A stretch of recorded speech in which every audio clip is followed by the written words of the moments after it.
She was just a girl innocent, fragile, and hungry for love. But her stepmother branded her a witch. Why? Not because she was evil, but because she carried something rare, something the world feared, a gift too mysterious to be explained, yet too powerful to be ignored. What others called a curse was the very thing that made her different. In the dusty heart of Ajegom, a teenage girl named Evelyn Hart bent over a cracked mortar, pounding bitter herbs until her fingers turned green. Life had carved lines into her young face, shaping her faster than her 16 years should have allowed. She was an orphan, raised under the iron hand of her stepmother, Madame Ruth, who never missed an opportunity to call her a curse. To survive, Evelyn worked endlessly, pounding, sweeping, fetching water, her spirit quietly burning with something even she didn't understand. Strange things followed her. Sick children who wandered near her seemed to recover after she touched them with herbal mixtures. Rashes faded, fevers cooled, and pain dissolved. But instead of gratitude, fear spread like wildfire. "That girl is not normal," whispered the women at the well. "She sees things in her sleep." When Evelyn healed a neighbor's choking baby, whispers grew sharper. She used spirit water. By evening, they were calling her witch child. Evelyn never defended herself. She didn't fully understand her gift. All she knew was that it came uninvited, like a heavy shadow she couldn't escape. But the label of witch was a death sentence in her community. For Madame Ruth, it became the perfect excuse to tighten her cruelty.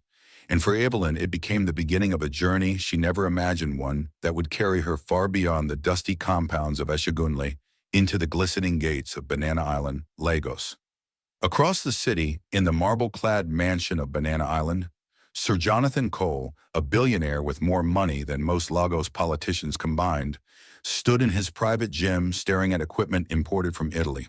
His 17-year-old daughter, Isabella Cole, sat quietly in a sleek wheelchair, her legs smooth, unscarred but lifeless since birth.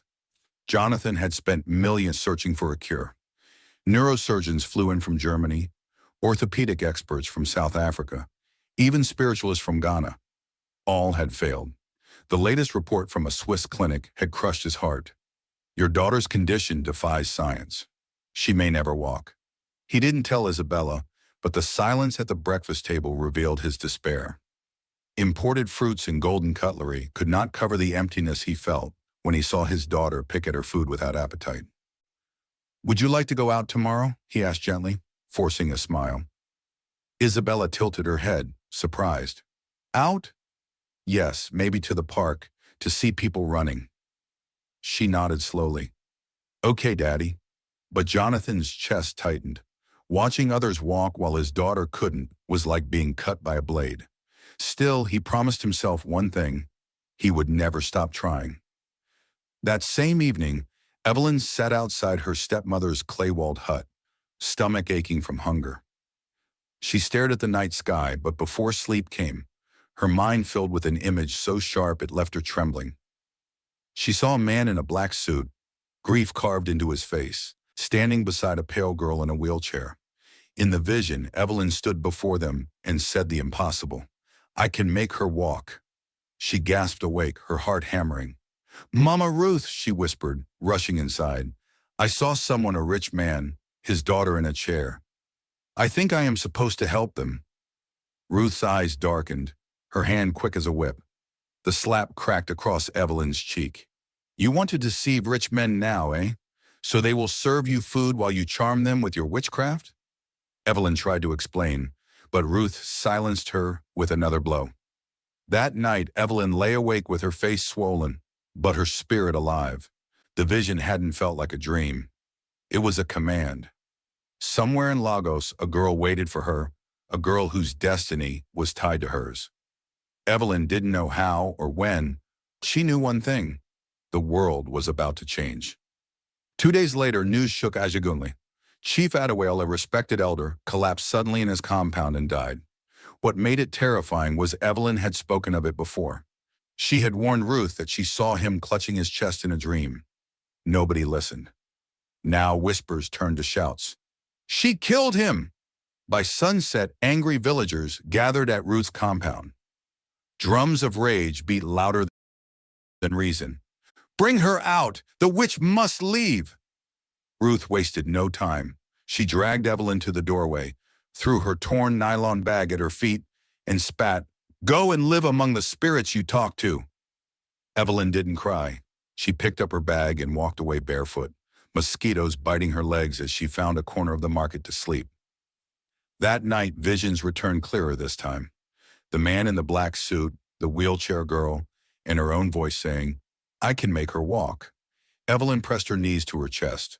The world had rejected her, but destiny had not. Somewhere in Lagos, a door was waiting to open. Meanwhile, Sir Jonathan took Isabella to Freedom Park. Children's laughter rang out, their feet pounding the grass as they played. Isabella watched, her eyes glistening. For the first time in months, she smiled. Jonathan stood beside her, torn between joy and sorrow. What if this was her life forever?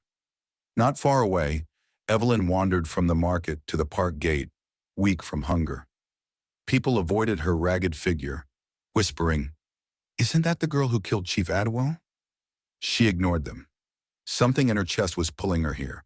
And then she saw him, the man from her vision, the black suit, the weary eyes, and beside him, the girl in a wheelchair. Jonathan noticed her too, a dirty girl hovering awkwardly by the gate. He reached into his car, handed her a food pack and 10,000 naira. "Take, eat something." Evelyn accepted, but the voice in her spirit screamed, "Say it!" She stepped forward. "Sir," she said boldly. He paused, hand on the car door. "I can make your daughter walk." The guard stiffened.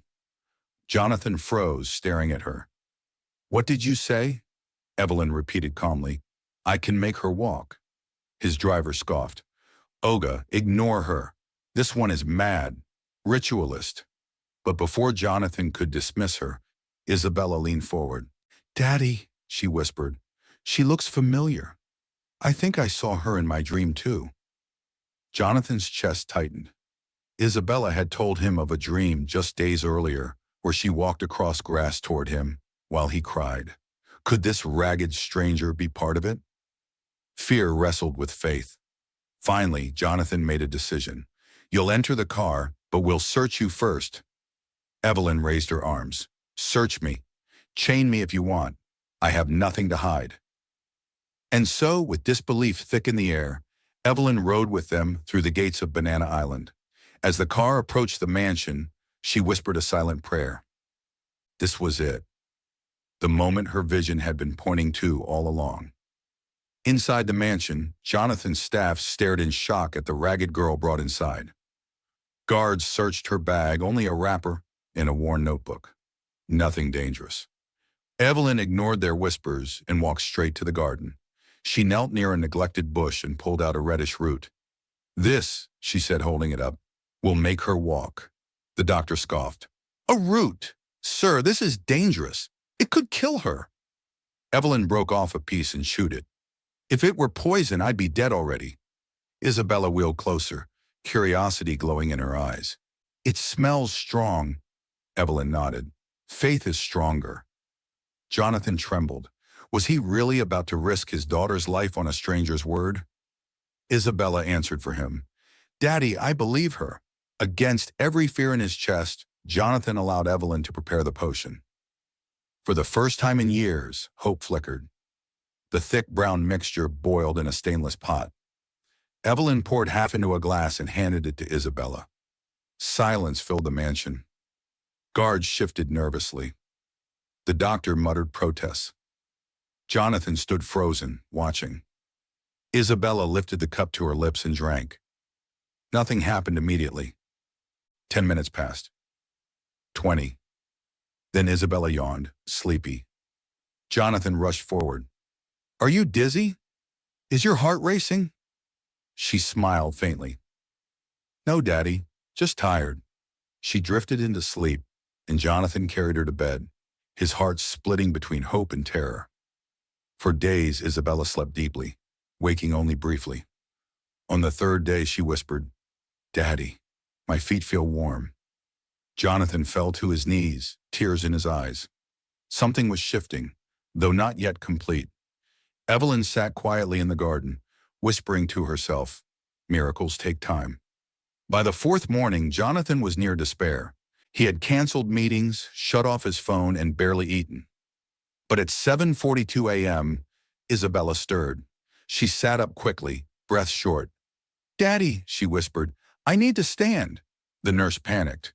"No, don't try." But Isabella pushed off her blanket, placed her feet on the marble floor, and rose. Her legs trembled like saplings in the wind, but they held. She took one step, then another. The nurse screamed, "Jesus Christ!" Jonathan ran, his hands shaking, but before he could reach her, Isabella walked straight into his arms. "Daddy," she sobbed, "I can walk." The mansion erupted with noise. Guards shouted. Maids cried. The doctor collapsed into a chair, muttering, "This is not science." Jonathan held her tightly, his tears soaking her hair. For the first time in 17 years, hope had become flesh. That evening, Jonathan called a press conference. Cameras flashed as he stood beside Isabella, walking freely, and Evelyn, dressed in a flowing gown he provided. "For years," Jonathan began, voice breaking, "I searched the world for a cure. Science failed, but this girl," he gestured to Evelyn, "did what no one could. She is not a witch. She is not cursed. She is a gift." Evelyn stepped to the microphone, her voice steady despite the crowd. "They called me a witch. They threw me from my village. I slept in markets, hungry and unwanted. But one man gave me food when I had nothing, and that was the seed of this miracle. To anyone rejected, abandoned, or labeled, hear me. You are not a curse. You are not invisible." The hall fell silent before erupting into applause. Back in Ahagunle, villagers who once spat at her name now huddled around radios, stunned. Madame Ruth sat alone, shame heavy on her shoulders. Evelyn had risen, not as a witch, but as a healer. She had walked barefoot into rejection and stepped out a symbol of faith. Her request from Jonathan was simple: restore my name. And so he did, because sometimes the greatest miracle isn't walking. It's being seen for who you truly are. Moral of the story: kindness has power beyond education or wealth. A single act of compassion can unlock miracles the world cannot explain. The end. If you were in Sir Jonathan's shoes, would you have trusted Evelyn, a homeless girl everyone called a witch, to heal your daughter?